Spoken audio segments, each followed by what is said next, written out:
সুপ্রিয় দর্শক, বহু প্রতীক্ষার পর সুপ্রিম কোর্টে 2025 সালের 7ই জানুয়ারি উঠতে চলেছে ডিএ মামলা। 7ই জানুয়ারি হতে চলেছে ডিএ মামলার শুনানি। আর শুনানির আগেই ডিএ মামলা নিয়ে চরম পদক্ষেপ সুপ্রিম কোর্টের প্রধান বিচারপতি সঞ্জীব খান্নার।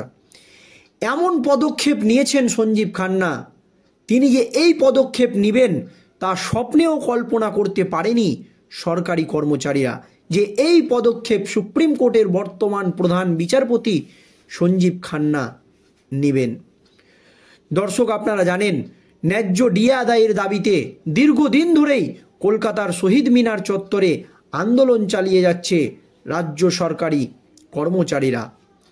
এমনকি কলকাতা হাইকোর্টের তরফ থেকে রাজ্যকে ডেডলাইন বেঁধে দেওয়া হয়েছিল মাত্র 3 মাসের মধ্যে সরকারি কর্মচারীদের সমস্ত বকেয়া ডিএ মিটিয়ে দিতে হবে। কিন্তু কলকাতা হাইকোর্টের সেই নির্দেশকে চ্যালেঞ্জ করে সুপ্রিম কোর্টে যায় রাজ্য সরকার। সুপ্রিম কোর্টে রাজ্যের দাবি, এই সমস্ত বকেয়া ডিএ মিটিয়ে দিলে 42,000 কোটি টাকার প্রয়োজন এবং এই টাকা বরাদ্দ করলে রাজ্য আর্থিকভাবে দেউলিয়া হয়ে পড়বে বা রাজ্যের অর্থনীতি একেবারে ভেঙে পড়বে। অপরপক্ষে ডিএ আন্দোলনকারীদের মূল মাথা আপনারা জানেন মলয় মুখোপাধ্যায়, তিনি দাবি করেছেন তাদের টাকায় লক্ষ্মীর ভাণ্ডার দেওয়া হচ্ছে। লক্ষ্মীর ভাণ্ডার প্রকল্পে সরকারের 52,000 কোটি টাকা খরচ হয়েছে। তারপর থেকে এই ডিএ মামলার শুনানি সুপ্রিম কোর্টে প্রায় 13 বার পিছিয়ে গিয়েছে। জানিয়ে সুপ্রিম কোর্টের প্রাক্তন প্রধান বিচারপতি DY চন্দ্রচূড় প্রশ্নের মুখে পড়েছে। আর বহু প্রতীক্ষার পর যখন ডিএ মামলা সুপ্রিম কোর্টে উঠতে চলেছে, তখনই চরম পদক্ষেপ নিলেন সুপ্রিম কোর্টের বর্তমান প্রধান বিচারপতি সঞ্জীব খান্না। এমন পদক্ষেপ যে সঞ্জীব খান্না নেবেন তা স্বপ্নেও কল্পনা করতে পারেনি সরকারি কর্মচারীরা। কেন বলছি এ কথা দর্শক?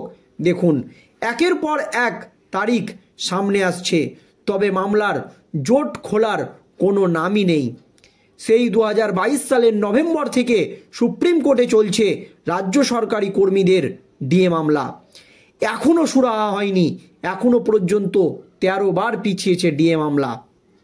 আগামী বছর 7ই জানুয়ারি মামলাটি শুনানির জন্য ওঠার কথা রয়েছে শীর্ষ আদালতে সুপ্রিম কোর্টের প্রধান বিচারপতি সঞ্জীব খান্নার বেঞ্চে।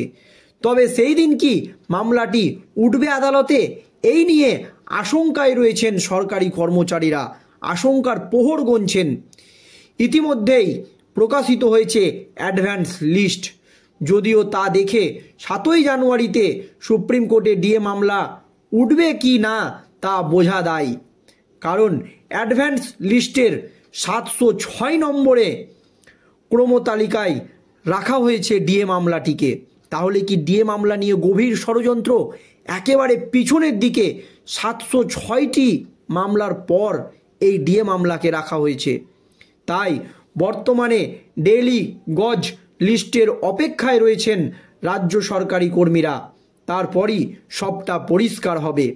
উল্লেখ্য, এর আগে গজ লিস্টে পেছনের দিকে থাকায় একাধিকবার ডিএ মামলার শুনানি পিছিয়েছে শীর্ষ আদালতে।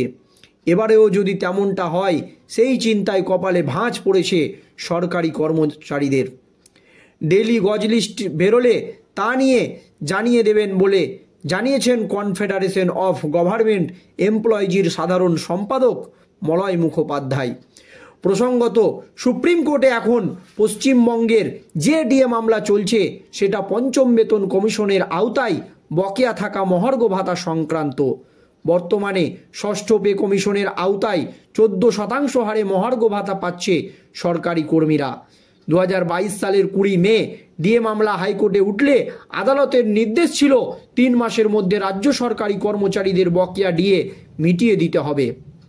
তবে সেবার জয় পেয়েও মহার্ঘ ভাতা মেলেনি এই রাজ্যের সরকারি কর্মচারীদের।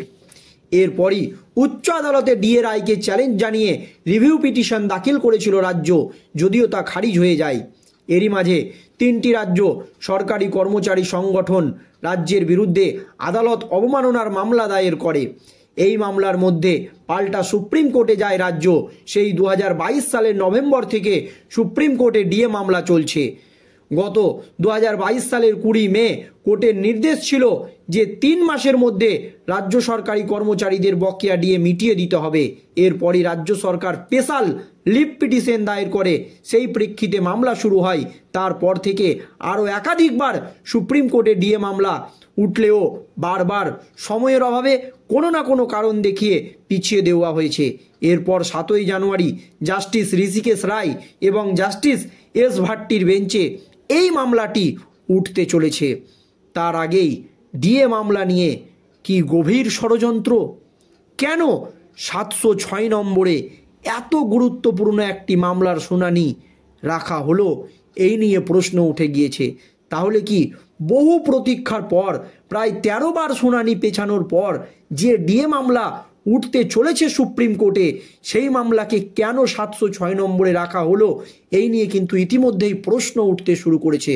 তাহলে কি এত জল্পনার পর, এত কল্পনার পরও কি ডিএ মামলার নিষ্পত্তি হবে না সুপ্রিম কোর্টে? এর নেপথ্যে কার হাত রয়েছে? কেন বারবার এইরকম করা হচ্ছে ডিএ মামলাকে নিয়ে? যদিও সুপ্রিম কোর্টের প্রধান বিচারপতি সঞ্জীব খান্না আশ্বাস দিয়েছিলেন যে সমস্ত মামলা দীর্ঘদিন ধরে সুপ্রিম কোর্টে ঝুলে রয়েছে সেই সমস্ত মামলার তিনি দ্রুত নিষ্পত্তি করবেন। এবং আপনারা জানেন 26,000 চাকরি বাতিলের মামলা আজও সুপ্রিম কোর্টে ঝুলে রয়েছে। যোগ্য অযোগ্যর সেই জট কিন্তু বেঁধেই রয়েছে। সুপ্রিম কোর্টের প্রধান বিচারপতি যে এমন সিদ্ধান্ত নেবেন তা কেউ হয়তো স্বপ্নেও কল্পনা করতে পারেনি। ইতিমধ্যেই অ্যাডভান্স লিস্ট প্রকাশিত হয়েছে, যদিও তা দেখে 7ই জানুয়ারি সুপ্রিম কোর্টে ডিএ মামলাটি উঠবে কিনা আবারও পিছিয়ে যাবে তা বোঝা দায় হয়ে গিয়েছে এখন সরকারি কর্মচারীদের। কারণ অ্যাডভান্স লিস্টের 706 নং ক্রম তালিকায় আছে মামলাটি। তাই বর্তমানে ডেলি গজ লিস্টের অপেক্ষায় রয়েছে রাজ্য সরকারি কর্মচারীদের সংগঠন। তারপরেই জানা যাবে যে এত প্রতীক্ষার পর এই ডিএ মামলা সুপ্রিম কোর্টে উঠবে নাকি ঝুলেই রইবে। এর পেছনে কি ষড়যন্ত্র রয়েছে? দর্শক, আপনাদের কি মনে হচ্ছে? অবশ্যই ভিডিওর কমেন্ট বক্সে কমেন্ট করে জানান, প্রতিবাদ করুন। কারণ এই ডিএ সরকারি কর্মচারীদের ন্যায্য অধিকার। ধন্যবাদ, ভালো থাকবেন।